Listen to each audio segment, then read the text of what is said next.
disematkan dari Allah. Yang kita cari, yang kita jemput ketika kita punya ilmu, insya Allah mulia. Meskipun kadang pandangan orang secara teori kita biasa ataupun orang biasa, tapi kalau punya ilmu itu dimuliakan oleh Allah. Sekalipun ia rendah, sekalipun dia rendah dan mati ketolong orang biasa, ketolong miskin, tapi kalau punya ilmu itu mulia di hadapan Allah. Derajat tinggi sekalipun ia diremehkan, dekat sekalipun awalnya jauh. Kekayaan, merasa cukup sekalipun dia seorang fakir. Terus nanti yang ada ilmu itu walaupun miskin atau fakir, tapi dia merasa cukup. Berwibawa sekalipun ia bukan orang terhormat. Dan kemudian beliau melantunkan syair bermakna dengan makalahnya. Ilmu itu akan mengantarkan suatu kaum pada puncak kemuliaan. Orang yang berilmu itu akan terjaga dari kerusakan. Jadi dia mereka ada ilmu, misalnya kayak dulu kalau bilang ilmu, misalnya basiku bisa baca Quran, itu dijaga, jasadnya saja dijaga. Apalagi kalau Al-Quran, Al-Quran, insya Allah jasadnya tidak hancur karena terjaga dari kerusakan. Wahai orang yang berilmu, sabarlah dan jangan engkau nodai ilmu dengan hal-hal yang akan merusaknya, karena ia tidak ada penggantinya. Jadi nanti yang berilmu itu sabar. Ilmu itu dapat mengangkat rumah tanpa tiang, sedangkan kebodohan merobohkan rumah berupa keluhuran dan kemuliaan. Ini makalah syair. Jadi nanti yang ada ilmu, rumah orang nanti yang ada bisa cicip. Ya orang dewek nanti ilmu cicip. Tapi nek orang ada ilmu, kalau bayar berbalas dan lain-lain. Ini malas dalam arti bukan malas pas bekerja ya, tapi malas dalam kategori untuk beribadah. Ibadah malas karena ilmu kurang. Semangatnya dengan rencana ya, ini termasuk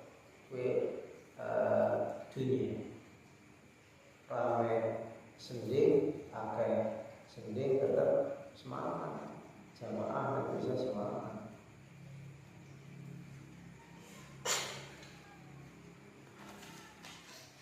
Abu Muslim Al-Falani radhiyallahu anhu telah berkata bahwa ulama di muka bumi ini laksana bintang-bintang di langit. Ketika ia tampak jelas bagi manusia, maka para manusia bisa mendapatkan petunjuk darinya. Dan ketika cahaya bintang tidak jauh, tidak jelas, maka mereka akan kebingungan. Dan beliau melanjutkan syair yang semakna dengan maklumnya. Berjalan bersama ilmu sesuai berjalan ilmu, lalu carilah pemahaman tiap orang yang memiliki pemahaman ilmu. Ilmu berguna untuk menerangi hati dari kebutaan dan dapat menolong agama yang perintahnya wajib. Maka pergaulilah para periwayat ilmu dan bertemanlah dengan orang-orang pilihan dari mereka. Berteman dengan mereka dapat menghiasi dan berkumpul dengan mereka menguntungkan. Nanti yang berilmu jenengan mau dikatakan menguntungkan. Nek wong boten ada ilmu paling-paling rokokan ya. Rokokan semua ana manfaate. Tapi nek yang berilmu kan sendiri-sendiri ditidorna, cekongan, keadaan ngobrol-ngobrol bisa bicara tentang prioritas ya, itu yang lebih penting. Teman yang seperti itu yang harus kita cek. Teman yang menasihati kita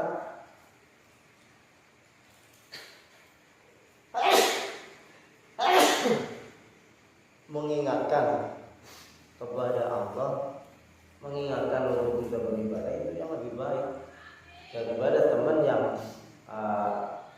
yang mengajak kita untuk bermaksiat. untuk berpura-pura yang ada manfaatnya.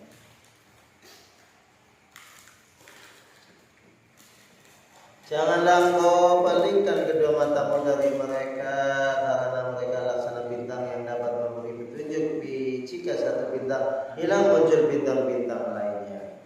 Maka demi Allah, andaikan tidak ada ilmu, niscaya tidak akan tampak hidayah dan tidak tampak pula tanda-tanda perkara itu. Ka'ab al-Akbar berkata, seandainya pahala tempat diskusi tampak pada manusia, niscaya mereka akan saling membunuh, berebut pahala, sehingga para pemimpin meninggalkan perintahnya dan para bos pasar akan meninggalkan pasarnya. Contoh begini, diskusi kados niki ngaji, nek ngerti ganjaran mungkin sing pengaruh matuk sing betul-betul pada rebutan. Berarti cara naik rebutan kan berarti kayak rebutan kayak rebutan ya. Ini lebih cara istilahnya ini perhiasan lebih emas, lebih berlian. Diperlihatkan ini kumpul di sini ada perhiasan emas pada rebutan kok. Ini lebih ganjaran cara diskusi tentang ilmu Gusti Allah. Nek ditampakkan hadiahnya wong-wong itu pada rebutan nantikan pada gelut, nantikan film, akhirnya nopo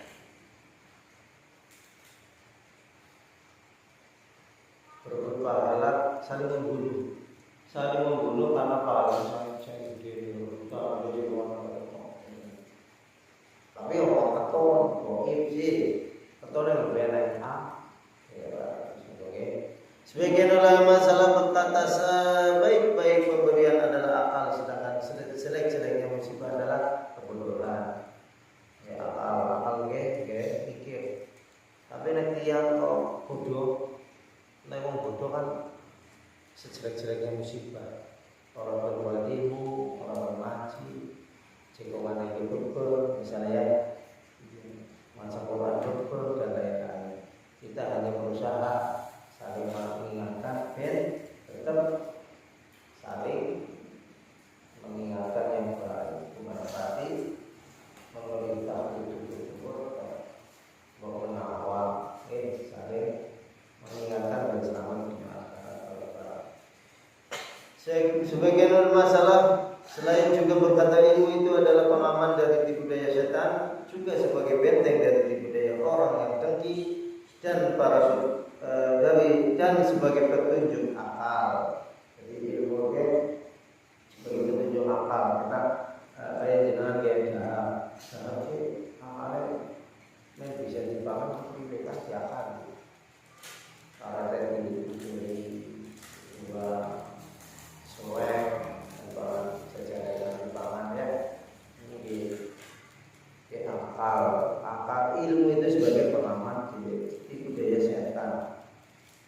Kemudian ia menyaksikan sebuah syair lagu tentang maknanya, alangkah bagusnya akal, dan orang yang terpuji adalah orang